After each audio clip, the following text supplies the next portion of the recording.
गए, लेकिन फिर भी वो ये कहते हैं कि कांग्रेस ने क्या किया।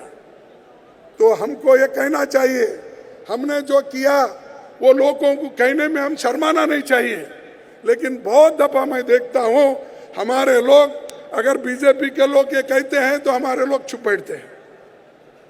अरे क्यों?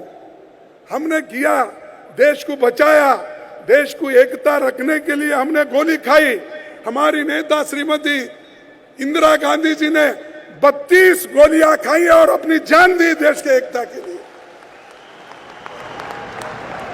राजीव गांधी जी ने इस देश के एकता के लिए, एक महिला आकर जब उनको माला पहनाने के लिए आगे आई तो राजीव गांधी जी ने अपना सर झुकाकर उस माला पहनने के लिए गए तो उसमें जो मानव बम था, मानव बम से राजीव गांधी का देह उड़ा दिया गया और उनके शरीर के टुकड़े टुकड़े हो गए इस देश के लिए। और फिर भी हमको पूछते हैं 70 साल में क्या किया।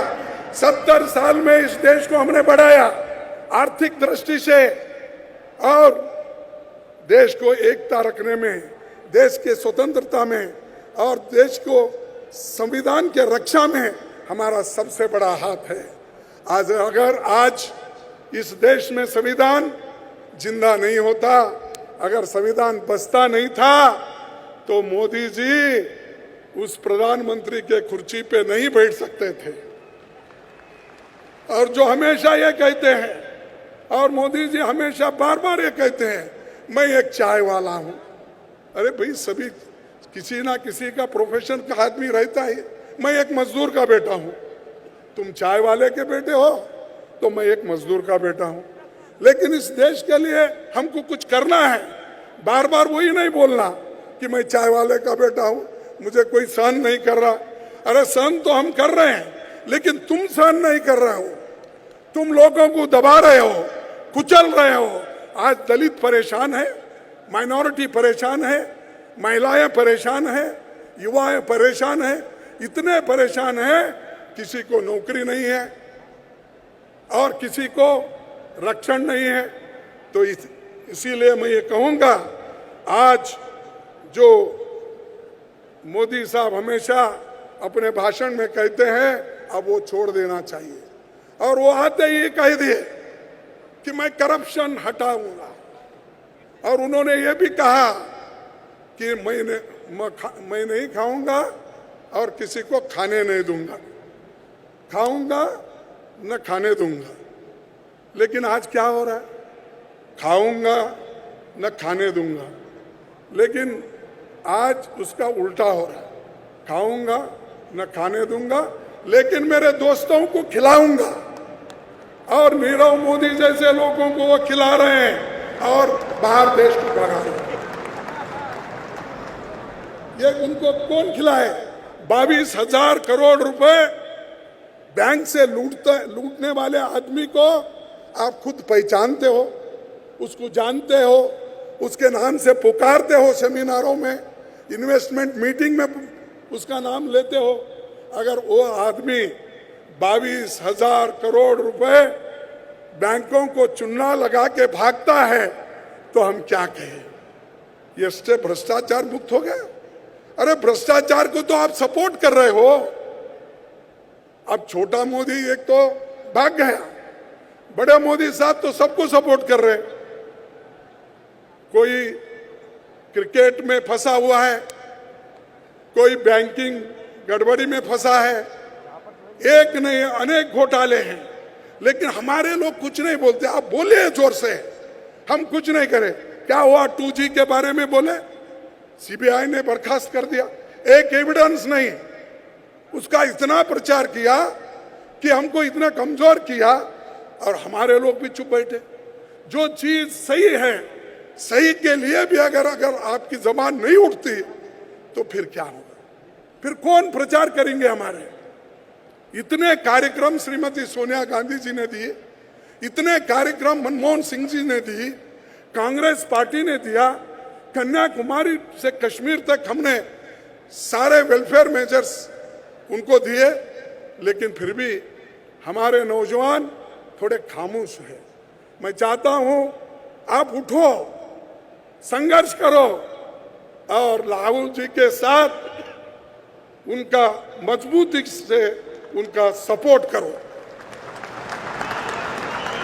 जब तक आप उठेंगे नहीं, सपोर्ट नहीं करेंगे, अगर बैठे जगह ही सब लोग बोलते जाएंगे क्यों ऐसा हो रहा, क्यों होता ही है।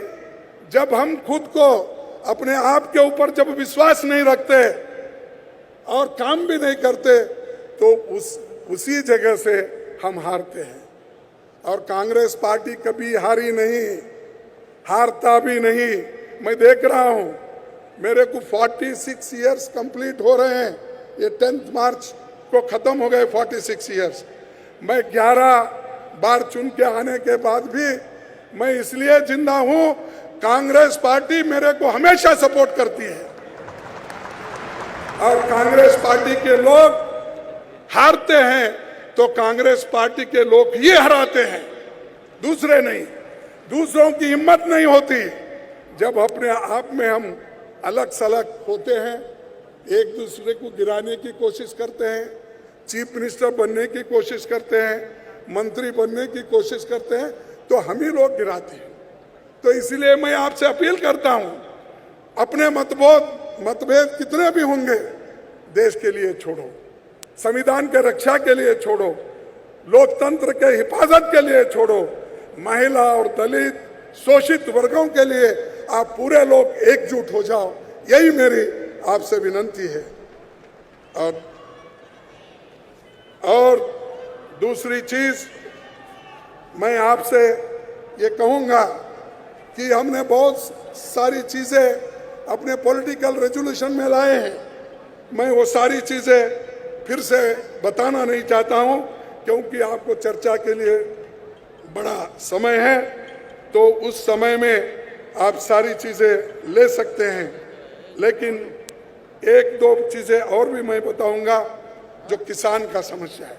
खैर वो रेजोल्यूशन तो सेपरेट है, लेकिन 16,000 किसान लोग आज सुसाइड कर लिए, 16,000 से भी ज्यादा हो सकता है, लेकिन जो आंकड़े मुझे मिले हैं। और ये बीजेपी सरकार ने क्या किया? हमारी सरकारों ने जब कभी किसानों के ऊपर कोई ऐसी आपत्ति आती थी तो हमने, श्रीमती सोनिया गांधी जी ने, मनमोहन सिंह जी ने यह तय किया, जब किसान आपत में हैं हम उनको मदद करना चाहिए। 72,000 करोड़ हमने किसानों का लोन माफ किया। बताओ बीजेपी ने कितना किया? कौन से स्टेट में किया? किया तो भी वो यूपी में किया, लेकिन वो लोग उसको नकार दिए, तुम जाओ, और वो उसको सबक भी सिखा दिए गोरखपुर में और दूसरे जगह। और वो आकर कर्नाटक में प्रचार कर रहा है। अपना घर तो छोड़ दिया, लेकिन कर्नाटक में आके प्रचार करने का शुरू किया है। लेकिन लोग वहां भी उनको सबक सिखाएंगे और कांग्रेस पार्टी कर्नाटक में आपके ब्लेसिंग से, आपके कोऑपरेशन से फिर से अधिकार में आएगा। मैं आपको कहने लगा, आप